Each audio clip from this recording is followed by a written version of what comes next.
Hi everyone, happy Wicked Wednesday and welcome to Shivers. As we see an emergence of horror movies that break free from the mold of traditional ghost or slasher movies, we get many that fall into this genre called elevated horror. Today, these are the type of movies that we're talking about.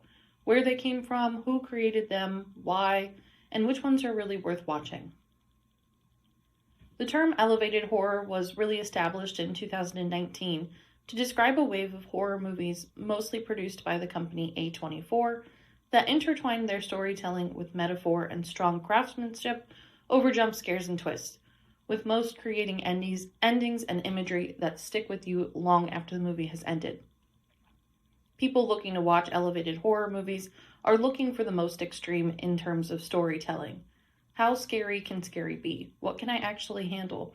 Let's figure all of that out and experience it in environments and situations where I know I'm completely safe. These movies won't hurt me, but if they're doing it right, then maybe I feel like they will.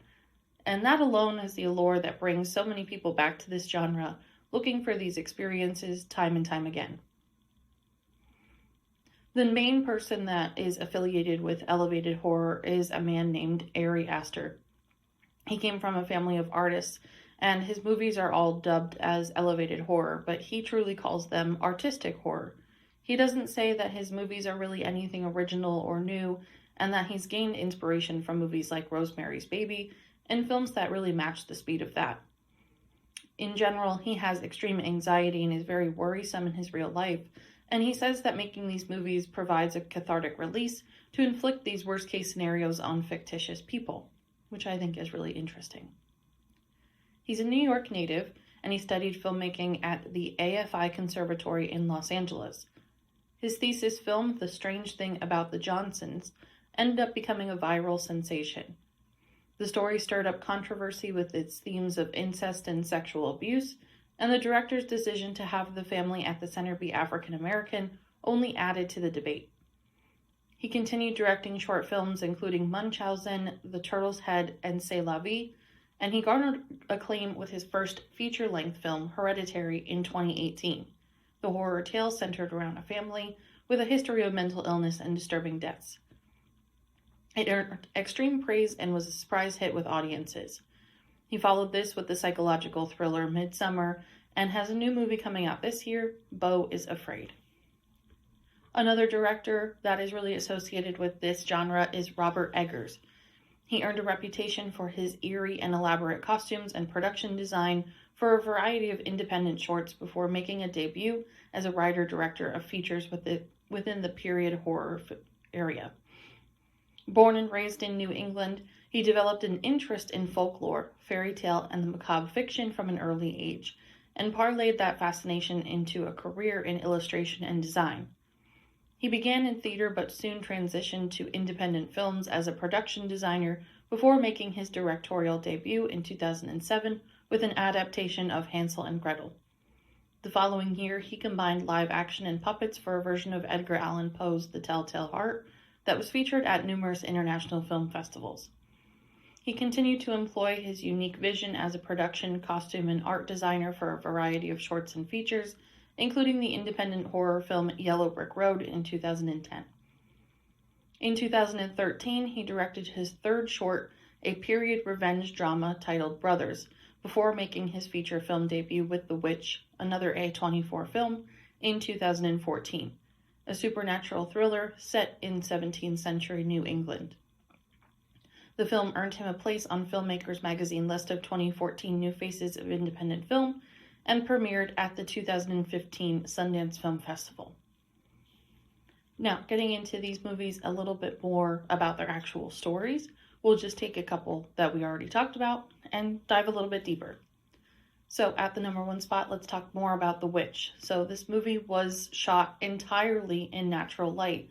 Everything happens during the day until the very ending, and their costumes are made only from the actual old-time fabric that was used back in the day.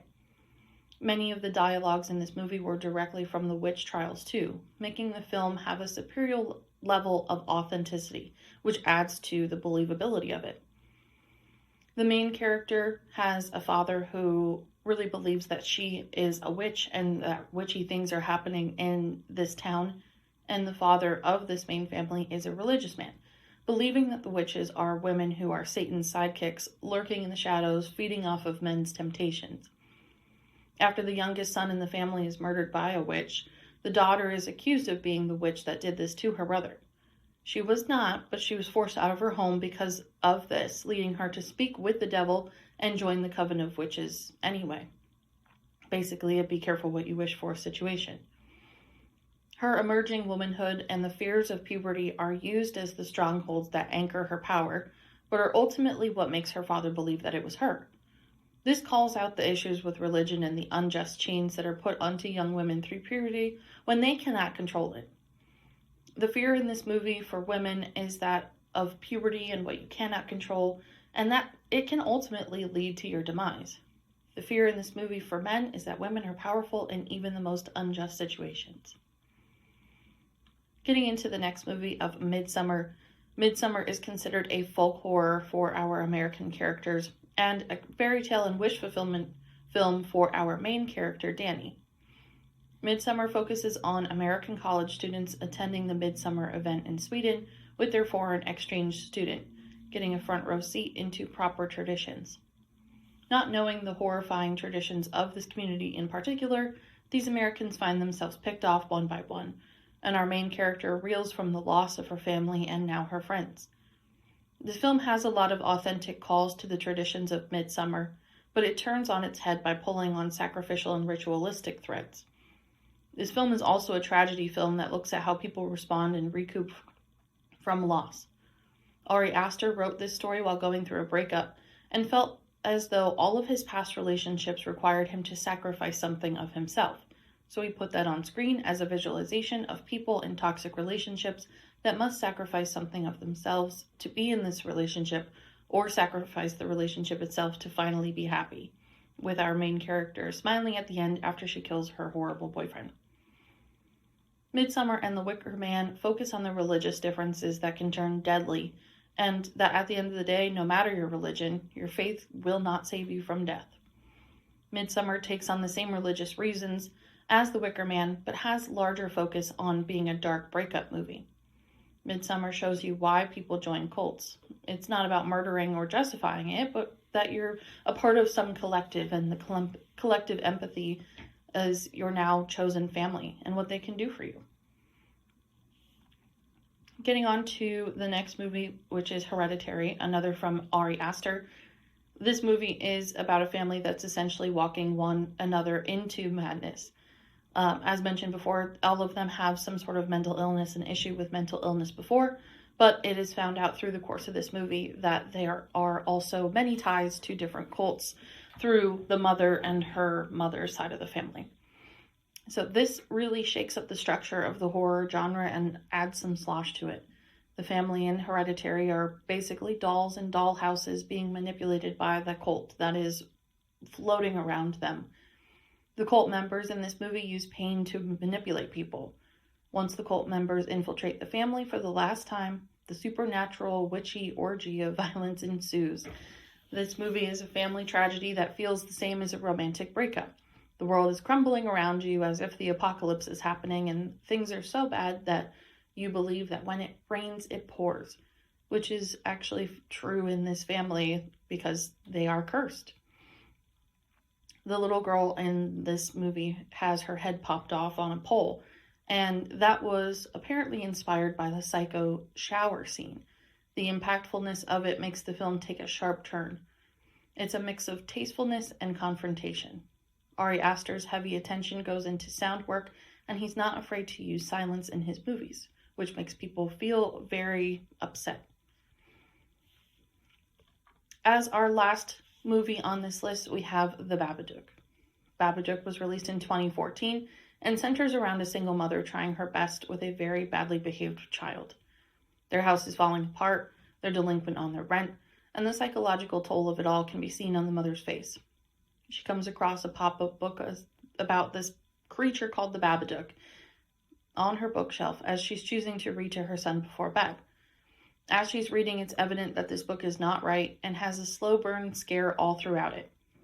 The idea behind the Babadook himself is that it's this creature that terrorizes people when they believe that he's real. The more you deny him, the stronger he gets.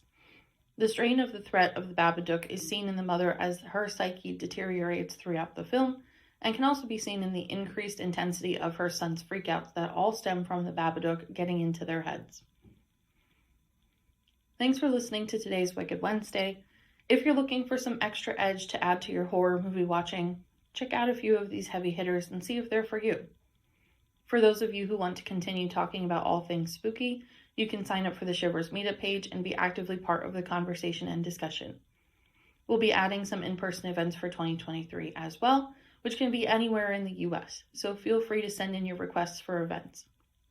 Yesterday was our first in-person event where we went to the movies to see Megan, which was super fun. I'll be posting a review of the movie this Friday, but hope to see you all at more events coming up. Enjoy your day, everyone.